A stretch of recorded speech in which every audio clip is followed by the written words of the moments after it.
From Southern Colorado's high-definition news leader, this is News Channel 13, where the news comes first. The Firefighters Memorial is this weekend. Find out what changes will be made right after the event. And 3 businesses gone in 1 year, but downtown has a plan to fill those empty buildings. A new plan could have some new ideas popping up. The gates are open, and we are talking chili in Frijoles. We have a live report from the celebration in Pueblo. Good evening, and thanks for joining us. I'm James Jarman. And I'm Heather Skold. First tonight, we are continuing our coverage about a horrific find in Black Forest. More than a dozen horses found dead in a barn, another 8 horses still alive, but barely. Yeah, that grisly discovery happened around 3 o'clock this afternoon at a home in Black Forest in the 5400 block of Burgess Road. KRDO News Channel 13's Jonathan Petramala is there live. And Jonathan, we understand that barn is now a crime scene. Yeah, it's changed a lot in the last hour or so. An hour ago, we were right next to the horse pens, showing you some of the living horses still showing ribs, etc. But in that last hour or so, they put up the crime scene tape, pushed us back. A detective just arrived. Another couple of deputies have arrived as well. What they are waiting on is a search warrant. Now, what happened was this afternoon, one of the renters on a neighboring house up to this barn said a dog got loose and the dog got inside the barn. I'm going to bring Diana in right now because Diana was the one that first discovered the bodies of these horses inside this barn. Diana, can you describe to us what you first saw that looked so suspicious to you and that you went and investigated? Yes, my mother-in-law had, she was training her little German Shepherd, and he had ran into the other side of the barn. Therefore, I went to go get him, and when I was inside the barn trying to get him, I saw a femur from one of the horses, and it was underneath a tarp, like half under, half on, you know, and I lifted up the tarp, and there was a full skeleton of a horse there that had probably been there, I'd say, within the past year. And then I started looking around, and there were over a dozen tarps wherever the horse had laid down and died. They just threw a tarp over it, let it decompose, while 10 other horses are walking around in the contaminated mess. So. Yeah, you live in a house, if you can see real quick, just right next to where this barn is. You guys don't really come down here into these barns before, so you had no idea. No, this was the first time. We stay on this side of the barn that's totally separate. It has a separate wall. So that was the first time that we had actually went in there, and that's when I called you guys and I called the Sheriff's Department. So you guys were the first ones to arrive, then the Sheriff's Department about 2 hours later. Yeah, and we're showing some video, I believe, of what we shot inside of some of these bodies underneath the tarps. And when we were in there with you, you just went around tarp after tarp and just pulled them open and just discovered body after body. Right, right. From what I've heard, she's had 30-some. It's a male and a female married couple that rent half the barn, and they had 30-some horses at one point, and, well, we found some of them, and there's 4 foot of manure that has never been taken out of there. The hooves and the teeth and just the ribs of these horses, they're in deplorable condition, and they need help quick. They need rescued like quick. And we're still waiting on the decision of the Sheriff's Department on what they're going to do, but they have not been fed or watered today, and they won't let me go back in there to give them food or water. Yeah, that's one of the things we've been talking about, is just how deplorable the conditions are for the horses that are living, because they're walking around essentially bodies of their compadres that just fell down where they died, and they were left there. They were left there, and they decomposed there. There was just a lot of flies, and we couldn't figure out where they were coming from. Well, apparently we found out. So. Ever seen anything close? Did you ever even expect that when you saw that bone?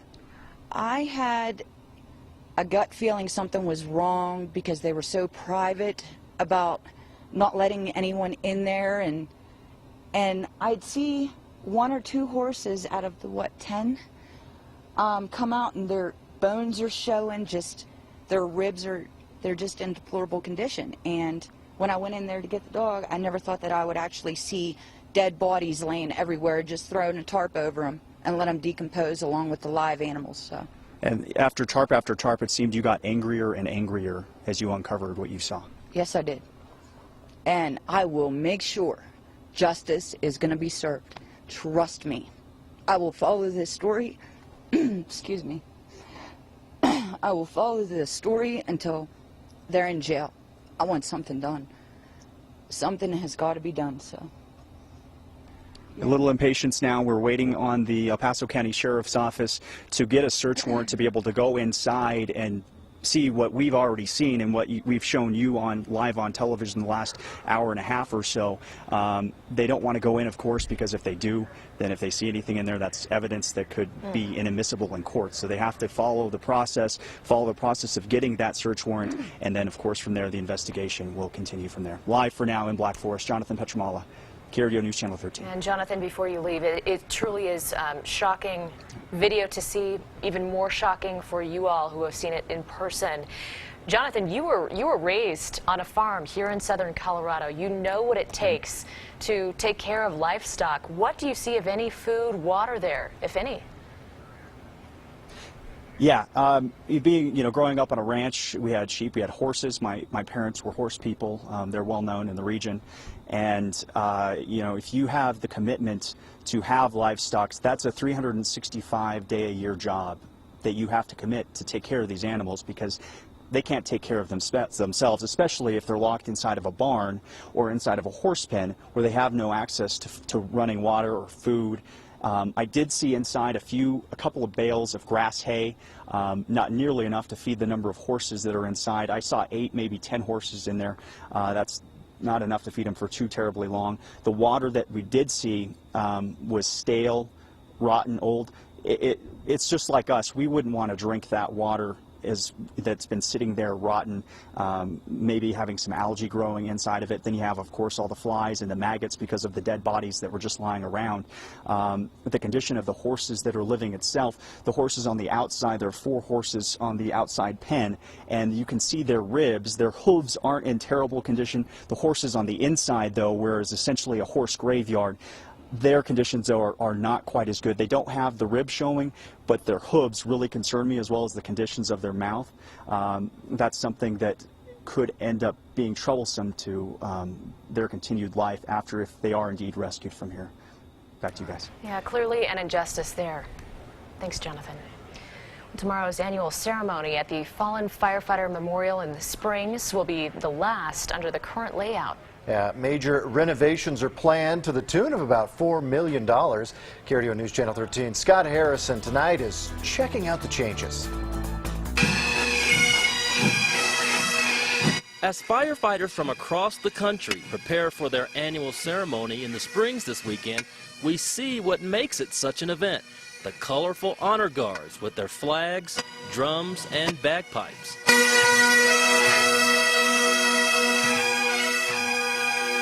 But it's the simplicity of the somber statues and the walls bearing the names of fallen firefighters that carry the strongest emotional appeal. No, this is my first time. Thomas Falone came from Massachusetts to honor a comrade. It's unbelievable. I can't describe it. It's very emotional. And it's going to look different next year. Under the future setup here at the Firefighters Memorial, the walls bearing the names of fallen firefighters, like this one, will be moved slightly to the west, with the goal being to orient the memorial more with the views of Pikes Peak in the background. This is a mock-up of the redesigned memorial. Spectators will face west instead of east. There will be a special Ring of Honor section closer to the front for families of the fallen. And the walls of names will rise higher as they reach the outer rows. Firefighters' union dues are paying for the renovation.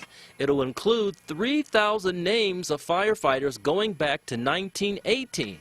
Adding to the 3,000 names already here. Maintaining the beauty and the integrity of the site as it sits today, but also kind of creating a more modern feel that's going to be able to incorporate all of the space that we're going to be using. The plan is getting good reviews so far. Yes, we saw it last night. I think they did a phenomenal job on it. Knowing this is the last year for the memorial's original design will make this year's ceremony a little more special. In Colorado Springs, Scott Harrison, KRDO News Channel 13. Thanks, Scott. And tomorrow's event is scheduled for 1 o'clock at Memorial Park. From East Pikes Peak Institute at Union and Hancock to Castilla will be closed starting at 7 tomorrow morning. An increase in insurance coverage and tips from 2 Fort Carson soldiers led to an arrest in an arson case. That is new information tonight. Fort Carson soldier Jacob Warham and his wife Kendra are accused of setting their home on fire last weekend. An arrest affidavit shows that the couple increased the insurance coverage on their home just days before the fire.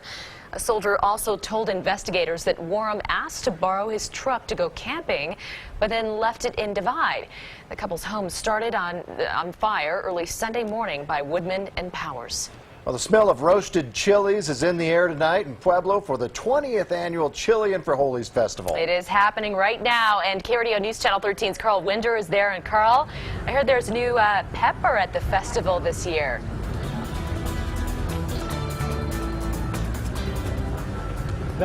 That's right. Normally you would see green or red chilies around the festival. As you can see right behind me, roasters are roasting green chilies and red chilies right now, but this year vendors are selling peppers named in the honor of the Steel City, the Pueblo Popper. It's a new kind of Pueblo chili. It's shaped like a bell pepper, but it's the size of a cherry pepper. The pepper was founded this year, and one farmer says the popper has been popular. We've sold quite a few of them out at our store on the Mesa. A few stores up in Denver, Springs have bought them, and they're having a pretty good job with them. So.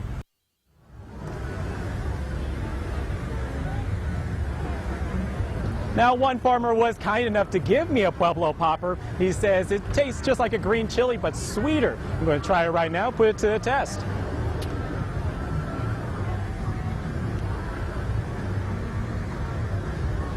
It has a very big kick to it, but the sweetness starts to kick in after a while, and you can get your hands on these Pueblo Poppers until Sunday here at the festival. In Pueblo, Carl Winder, KRDO News Channel 13. Oh, that's great. Oh, yeah. I think there's a guy back there laughing now. It's real sweet. Don't worry about it. Yeah. Jason. Well, the weather forecast doesn't have quite that kind of a kick. Maybe a bit of a chill down after that. We've got all the details on what you can expect this weekend just around the corner. Carl, a glass of milk. Yeah. Well, hospitals in Colorado are taking extra steps to keep the enterovirus from spreading. We have the restrictions and recommendations for hospital visitors. That's up next. And 2 days until Peyton and the boys have a shot at revenge with emotions high and tempers flaring. The Broncos are prepping for the big game.